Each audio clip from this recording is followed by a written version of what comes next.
सुंदरता का मूल्य। एक अति सुंदर महिला ने विमान में प्रवेश किया और अपनी सीट की तलाश में नज़रें घुमाई। उसने देखा कि उसकी सीट एक ऐसी व्यक्ति के बगल में है जिसके दोनों हाथ ही नहीं थे।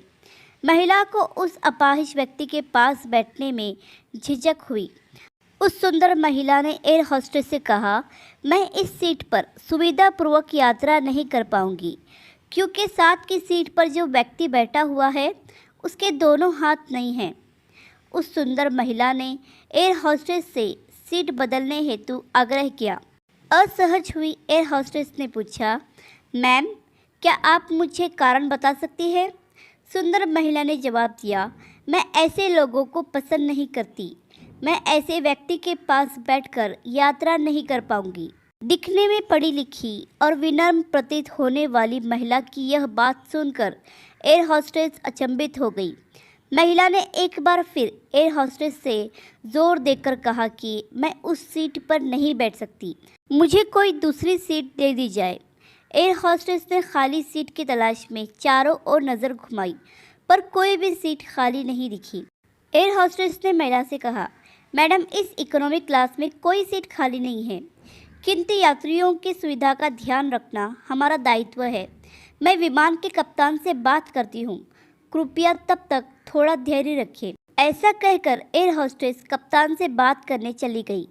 कुछ समय बाद लौटने के बाद उसने महिला को बताया, मैडम, आपको जो असुविधा हुई उसके लिए बहुत खेद है। इस पूरे विमान में केवल एक सीट खाली है और वह प्रथम श्रेणी में है। मैंने हमारी टीम से बात की है और हमने एक असाधारण निर्णय लिया है। एक यात्री को इकोनॉमी क्लास से प्रथम श्रेणी में भेजने का कार्य हमारी कंपनी के इतिहास में पहली बार हो रहा है। सुंदर महिला अत्यंत प्रसन्न हुई।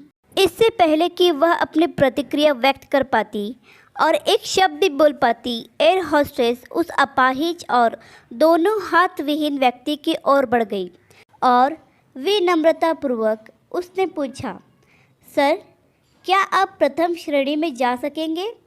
क्योंकि हम नहीं चाहते कि आप एक अशिष्ट यात्री के साथ यात्रा कर परेशान हो। यह बात सुनकर सभी यात्रियों ने ताली बजाकर इस निर्णय का स्वागत किया। वह अति सुंदर दिखने वाली महिला तो अब शर्म से नजरें ही नहीं उठा पा रही थी। तब उस अपाहिज व्यक्ति ने खड़े होकर कहा, मैं एक भूतपूर्व सैनिक हूँ और मैंने एक ऑपरेशन के दौरान सीमा पर हुए बम विस्फोट में अपने दोनों हाथ खोए थे। सबसे पहले जब मैंने इन देवी जी की चर्चा सुनी तब मैं सोच रहा था कि मैंने भी किन लोगों की सुरक्षा के लिए अपनी जान जोखिम में डाली और अपने हाथ खोए।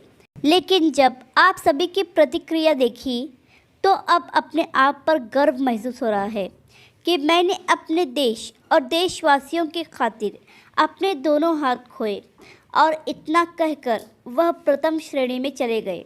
सुंदर महिला पूरी तरह से शर्मिंदा होकर सर झुकाए सीट पर बैठ गई। अगर विचारों में उदारता नहीं है तो ऐसी सुंदरता का कोई मूल्य नहीं है। अगर आपको कहानी पसंद आई तो लाइक, सब्सक्राइब और शेयर ज़रूर कीजिए।